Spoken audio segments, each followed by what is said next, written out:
اعوذ باللہ من الشیطان الرجیم، بسم اللہ الرحمن الرحیم۔ یہ بہت ہی اہم ویڈیو ہے اور میں تمام محترم و مکرم مرزائے جہلم کے متبعین و مقلدین یعنی ڈسیپلس اینڈ اسٹوڈنٹ سے گزارش کروں گا، ان کے فالوورز سے گزارش کروں گا کہ ذرا اس پر غور کر لیجیے۔ دیکھیے ویڈیو آپ کو مل جائے گی، میں نے اس پہ بھی ویڈیو بنائی تھی کہ سیدنا عبد القادر جیلانی یا سیدنا علی کو اگر مختار کل مان بھی لیا جائے نا، یہ جہلمی صاحب کے نزدیک، تو بھی ان سے استعانہ نہیں ہو سکتی، ٹھیک ہے؟ تو اس کا مطلب یہ ہوا کہ محترم جہلمی صاحب کے نزدیک سیدنا علی کو مختار کل ماننا،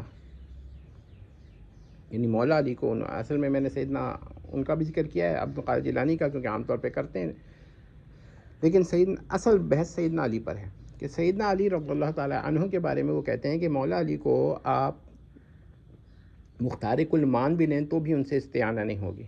تو یعنی ان کے نزدیک غیر اللہ سے استعانہ کرنا تو ممنوع ہے، حرام ہے، لیکن غیر اللہ کو مختار کل ماننا یہ صحیح، یہ مانا جا سکتا ہے، کم از کم یہ غلط تو ہو سکتا ہے مگر اس قدر غلط نہیں ہے جتنا کہ آپ غیر اللہ سے استعانہ کریں۔ یہ سمجھ لیجیے بات کو۔ اس کا مطلب ہے کہ مختار کل مانا جا سکتا ہے۔ اب ہم یہ سوال کرتے ہیں کہ اگر سیدنا علی کو کوئی، ہم سیدنا علی پر ہی بات کریں گے کیونکہ بعد میں سیدنا شیخ عبد القادر جیلانی کے بارے میں جہلمی صاحب نے سخت موقف اختیار کیا، تو ظاہر بات ہے سیدنا علی کے بارے میں تو انہوں نے ابھی تک ایسے سخت موقف اختیار نہیں کیے۔ تو ہم سیدنا علی کے اوپر بات کرتے ہیں کہ سیدنا علی کو اگر آپ مختار مانتے ہیں ان کے حیات میں، تب تو ایک بات بنتی تھی، لیکن جو لوگ سیدنا علی سے استعانہ کرتے ہیں وہ تو ان کی وفات کے بعد کر رہے ہیں، لیکن پھر بھی یہ کہہ رہے ہیں کہ اگر ان سے آپ مانگ لیں، کیا کہتے ہیں، استعانہ کر لیں اور ان کو مختار کل مان بھی لیں تو بھی استعانہ کا جواز نہیں ہوگا، ٹھیک ہے؟ لیکن مختار کل ماننا تو اور بڑا مسئلہ ہے، کیونکہ یہ تو بالکل ہی شرک ہے، غیر اللہ، کسی بھی غیر اللہ کو مختار کل ماننا، کیونکہ اللہ کی صفات مختصہ یعنی انکمیونیکیبل ایٹریبیوٹس آف گاڈز میں ہے اختیار کلی۔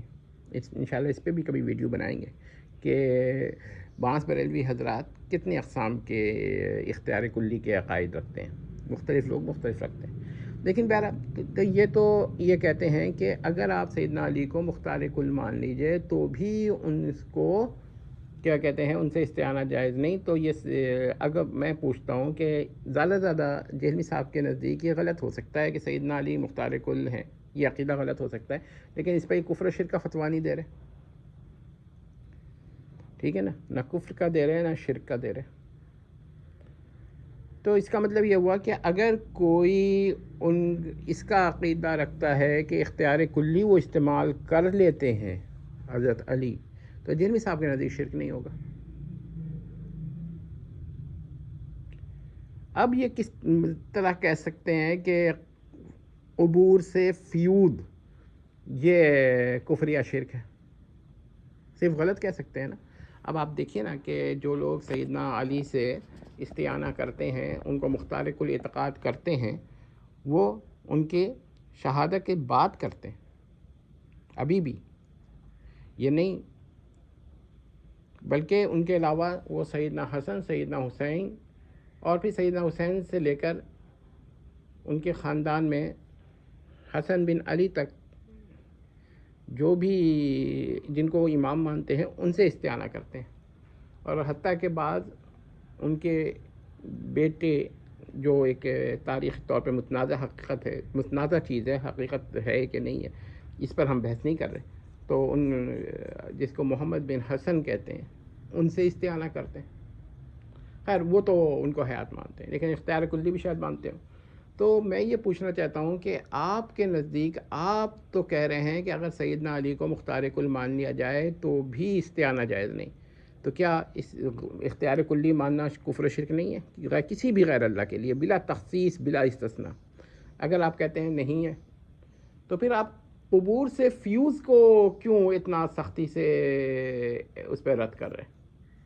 اور اگر آپ کہتے ہیں کہ نہیں یہ بھی اتنا ہی غلط ہے تو پھر آپ کو سے 3 سوال ہیں. پہلا تو یہ ہے کہ اختیار کلی کا عقیدہ زیادہ غلط ہے یا غیر اللہ سے استعانہ کا عقیدہ؟ ما فوق الاسباب میں آپ فوق الاسباب نہیں استعمال کرتے لفظ، آپ غیبی کہتے ہیں. چلیے غیبیت میں اگر آپ کہتے ہیں کہ یہ دونوں میں سے اختیار کلی کا زیادہ غلط ہے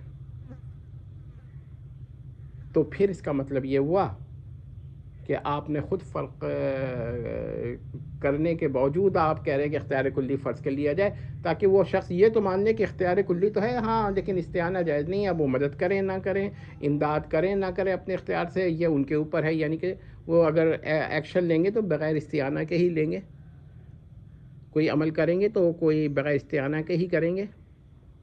یعنی استعانت نہیں ہے مگر وہ امداد کر دیتے. اب یہ تو عقیدہ رکھ لیا ایک آدمی نے آپ کے ہی قول پر.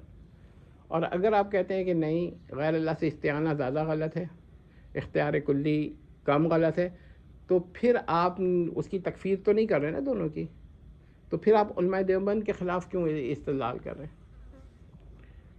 بلکہ یہ استدلال تو آپ کا بعض بریلوی حضرات کے نزدیک بھی کے خلاف بھی نہیں چل سکتا، کیونکہ وہ بھی تو استعانہ کے اگر قائل نہ ہو تو اختیار کلی کے تو قائل ہیں. آپ ان کے خلاف تو آپ یہ کہہ سکتے ہیں کہ بھائی اختیار کلی مان لو استعانہ نہ کرو، ٹھیک ہے. تو وہ کہیں گے اچھا بھائی بغیر استعانہ کی امداد کر رہے ہیں، کیونکہ وہ تو حقیقی معنی میں لے رہے ہیں نا. ہاں یہ یہاں پر مجاز ہے لیکن وہاں حقیقت ہے.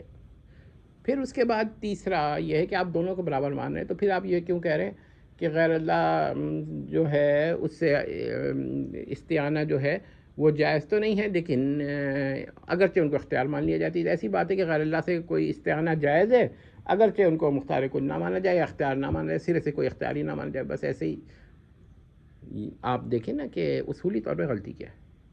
غلطی یہ ہے کہ محترم جہلمی صاحب، محترمی و مکرمی مرزا جہلمی کا کوئی قاعدہ نہیں ہے، بس دوسروں کو رد کرنا ہے.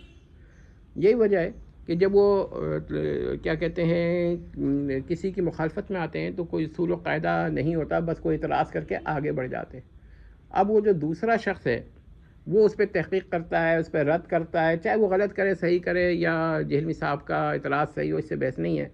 تو اس سے کیونکہ ان کے اپنے نظریات کے اندر تعارضات یعنی کہ انکنسسٹنسیز موجود ہیں، اس لیے یہ اس کو چھپاتے ہیں. اور ان کے معتقدین بھی یہی کر رہے ہیں کہ وہ جب ان پر بحث ہو تو یہ الزامی جواب دے کر نکلنا چاہتے ہیں، تحقیقی جواب کیوں نہیں دینا چاہتے؟ اس لیے کہ ان کے اندر انکنسسٹنسیز ہیں جس کو وہ ظاہر نہیں کرنا چاہ رہے، اس طرح کتمان کرنا چاہ رہے ہیں. لیکن حقیقت اس طرح مخفی کرنے سے معدوم نہیں ہو جاتی. جہلمی صاحب کے وہاں اس قسم کے بہت مسائل ہیں، دوسروں پہ وہ اعتراض کرتے ہیں، ٹھیک ہے، لیکن وہی پلٹ کر ان کے وہاں بھی پایا جاتا ہے، دوسرے روپ میں پایا جاتا ہے. جب اس کو ظاہر کیا جائے تو یہ پھر اس کا جواب سوائے غصے کے اور دوسروں کے لیے خلاف تہذیب الفاظ استعمال کرنے کے، جمل استعمال کرنے کے، سینٹنسز اینڈ ورڈز استعمال کرنے کے تہذیب اور اخلاقیات یعنی کہ مورل ویلیوز اور مورل لاز کے خلاف ہوں، وہ استعمال کرتے ہیں. اب وہ یہ کہیں گے بھائی فلاں عالم نے مورل ویلیوز کا وائلیٹ کیا، فلاں عالم نے کیا، لیکن کیا ان کے وائلیشن سے آپ کا جواز ہو گیا؟ نہیں ہوا نا. تو یہ اصل میں غصہ اس لیے ہے کہ وہ جواب ٹو دا پوائنٹ نہیں دے پاتے، اور یہ اس کا احساس ہے ان کو کہ وہ کیا کر رہے ہیں. تو جب ایک شخص کو احساس ہو کہ میں غلط کر رہا ہوں، ایک شخص کو احساس ہو کہ وہ اصول و قواعد سے انحراف کر رہا ہے، اس کے اندر انکنسسٹنسیز ہیں، اور دوسرا اور یہ بھی خیال ہو کہ اس کی انکنسسٹنسیز کو کوئی ڈیٹیکٹ نہیں کر سکتا، کوئی اس کو ورک نہیں کر سکتا، لیکن اس کے اوپر ورک آ جاتا ہے تو وہ پھر غصہ ہی ہوگا، وہی کرے گا جو محترم و مکرم مرزا جہلم فرما رہے ہیں. اور پھر اس پہ فخر بھی کرے گا کہ بھئی میں تو ہوں ہی اس طرح کا. ظاہر بات ہے کہ آپ اگر اس طرح کا کوئی شخص ہوگا تو وہ اس کی تربیت اس کے والدین نے کیا دی، یہ ایک بحث ہوگی. پھر ان کے والدین کی شخصیت پر سوال اٹھے گا کہ انہوں نے تربیت اچھی دی لیکن انہوں نے تربیت قبول نہیں کی، یا تربیت دینے میں کوئی خطا رہ گئے؟ یہ ایک سوال اٹھ جاتا ہے. لیکن بہرحال ہم تو یہی کہتے ہیں کہ کوئی عموماً قاعدہ تو یہی ہے، اور ہو سکتا ہے کہ استثناء بھی ہو، تخصیص بھی ہو، لیکن ایک عام کہ والدین اپنے بچوں کو اچھی زبان ہی سکھانے کی صحیح کرتے ہیں، لیکن اگر الا یہ کہ کوئی خاندانی اس قسم کا ہو، اب حقیقت تو اللہ جانتا ہے. امید کرتے ہیں کہ آپ کو یہ مسئلہ سمجھ میں آ گیا ہوگا.